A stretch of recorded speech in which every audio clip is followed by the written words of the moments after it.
You know, I could keep on just you and me, and I would say, let's get a glass of wine and some cheese and keep talking just you and me. But we're going to now invite the party. Yes, if anyone is there to join. Oh my God, they were crawling.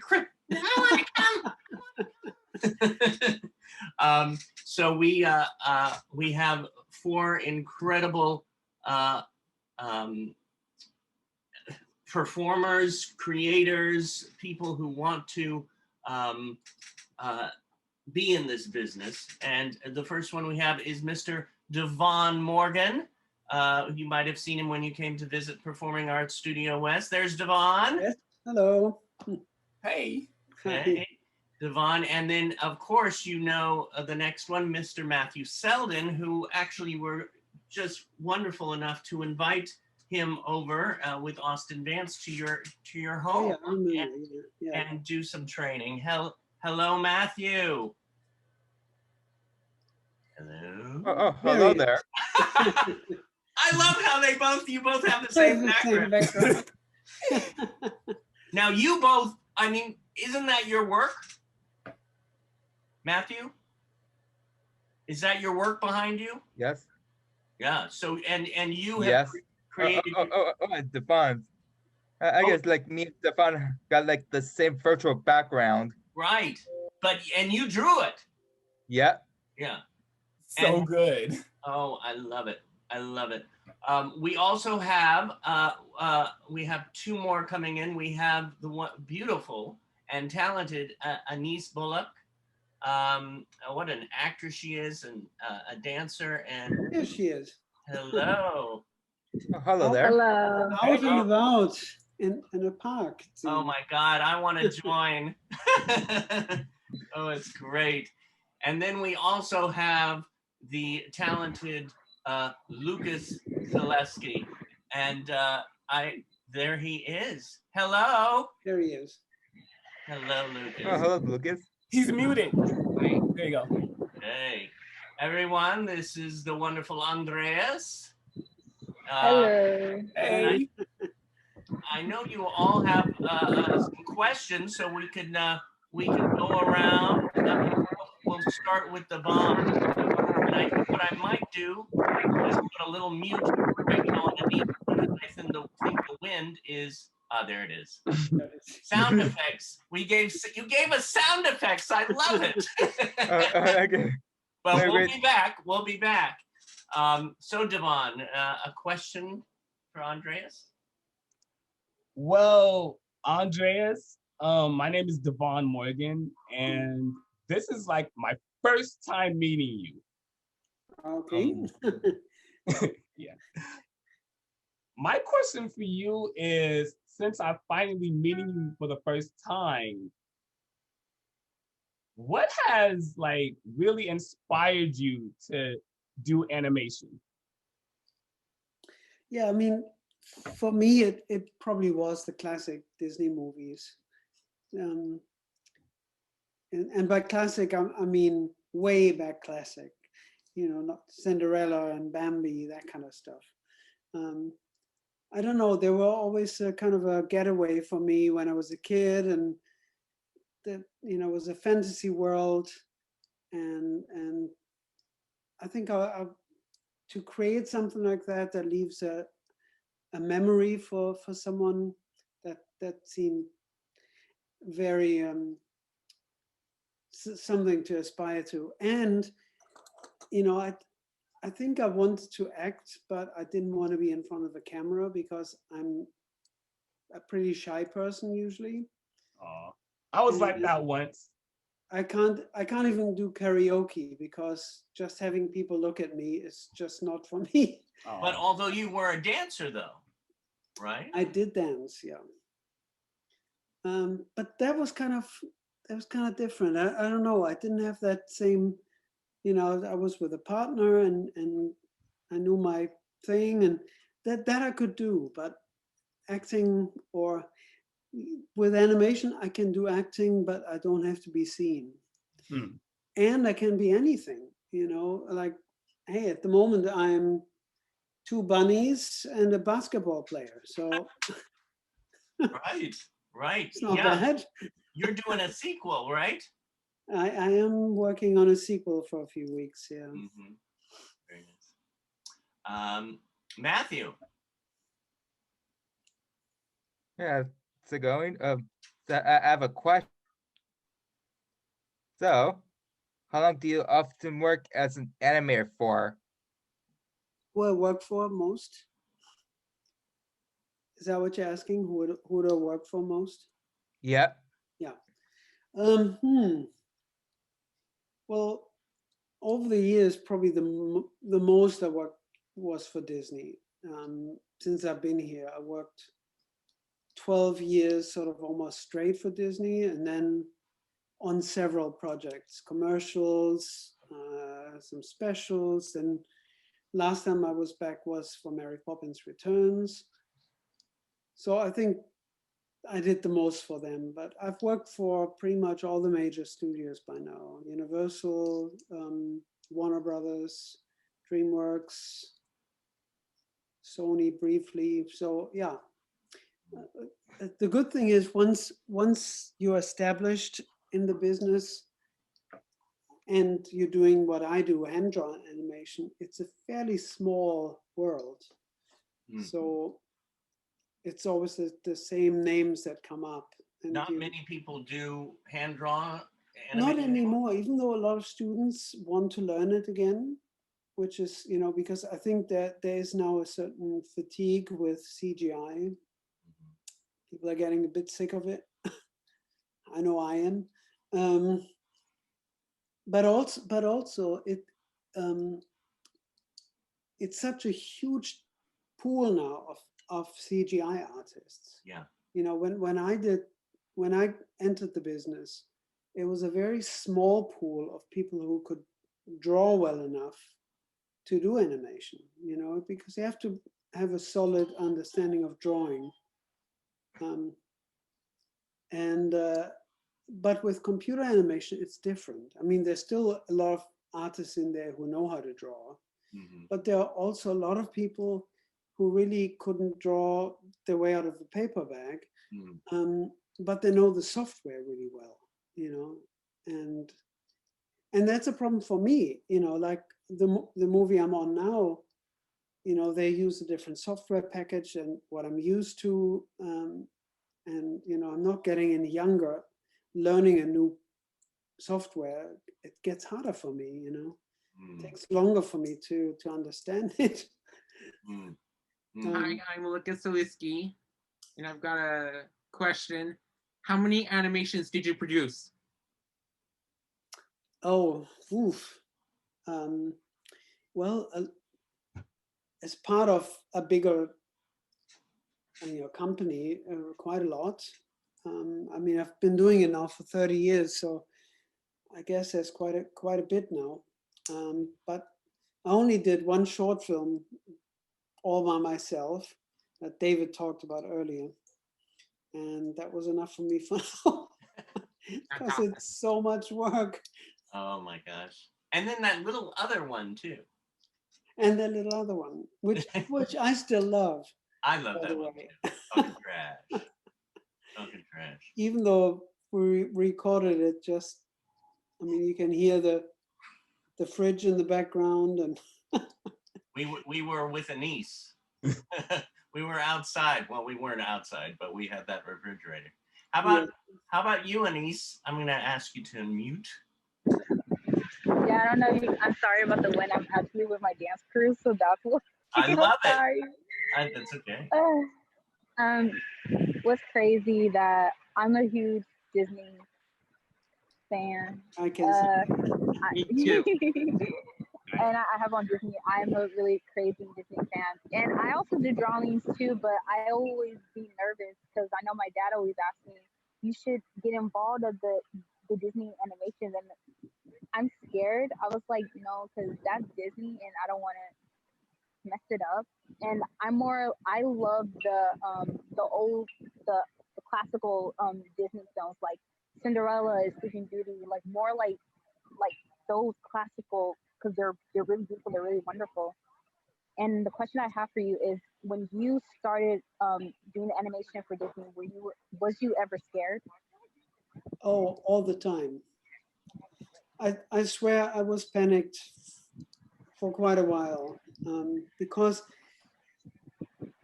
when I came over, I had some experience, but not a huge amount. And the talent around me was crazy.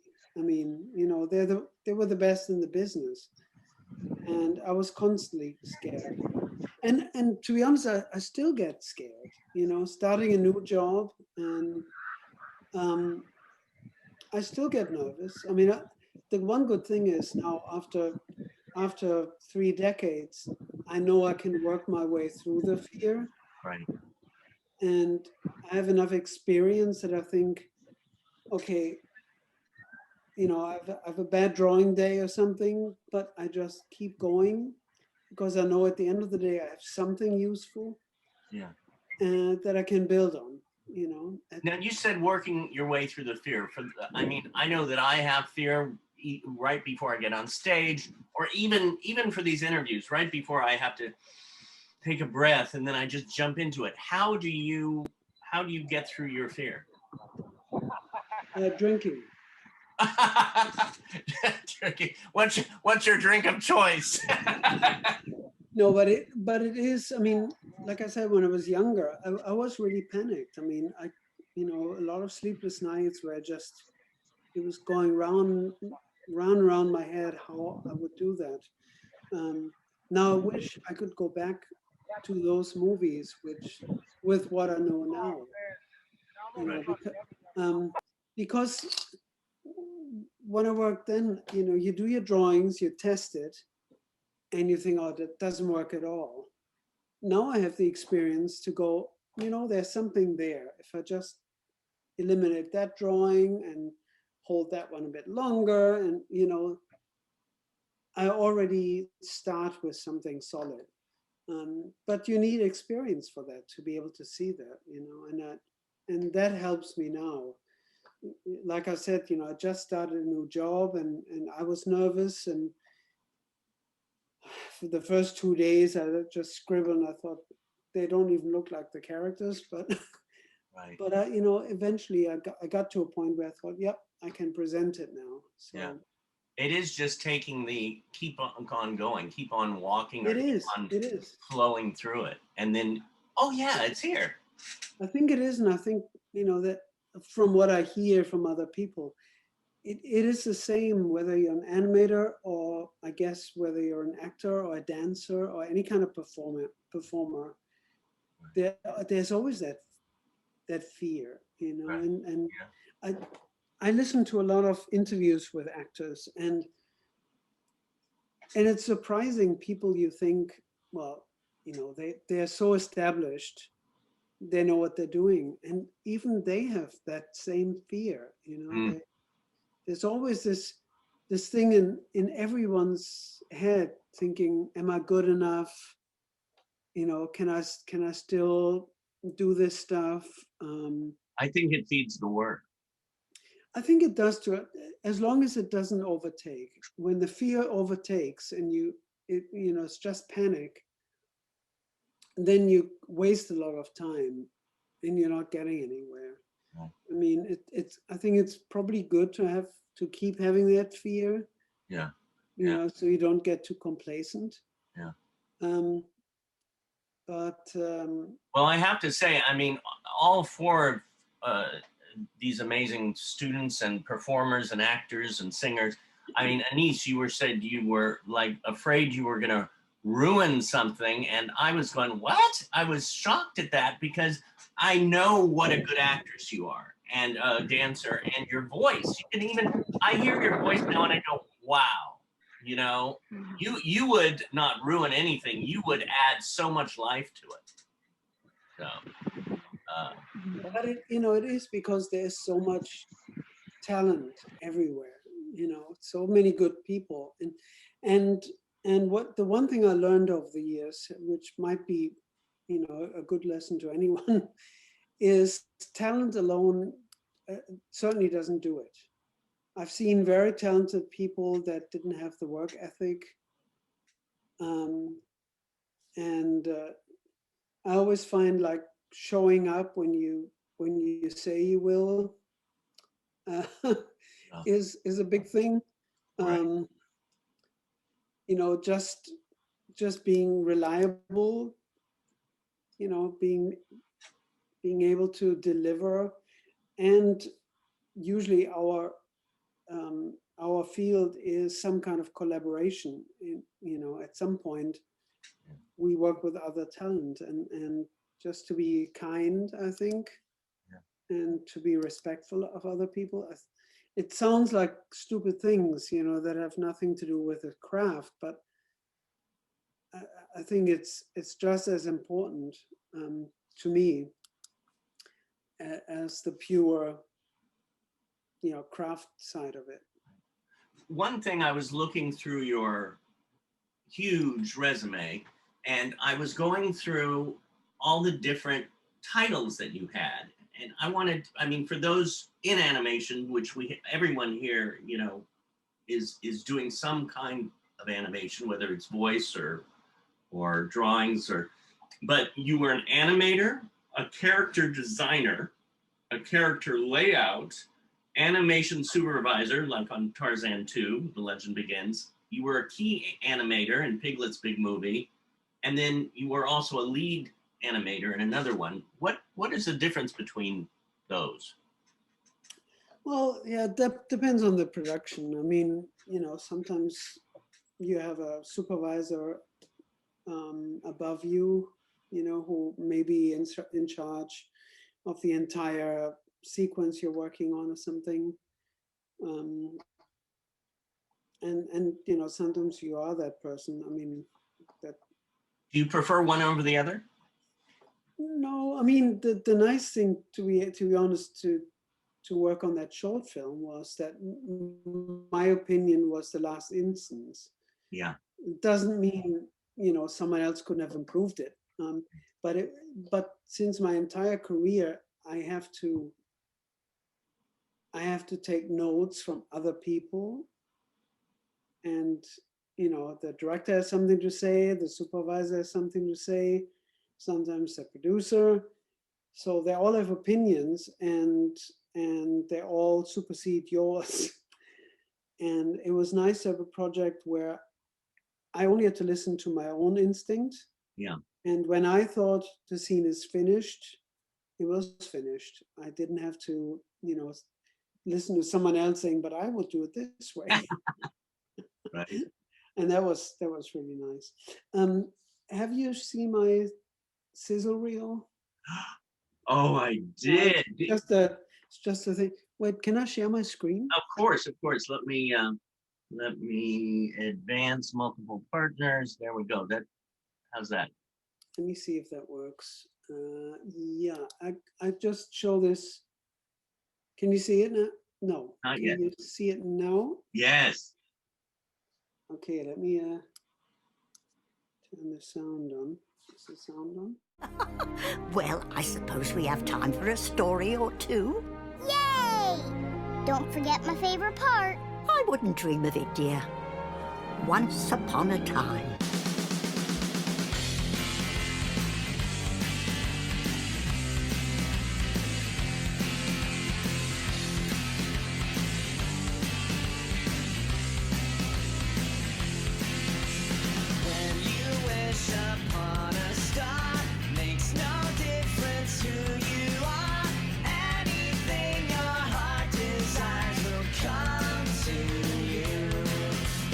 If your heart is in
You know what, Pumbaa? I think I'll just sit quietly and enjoy the view.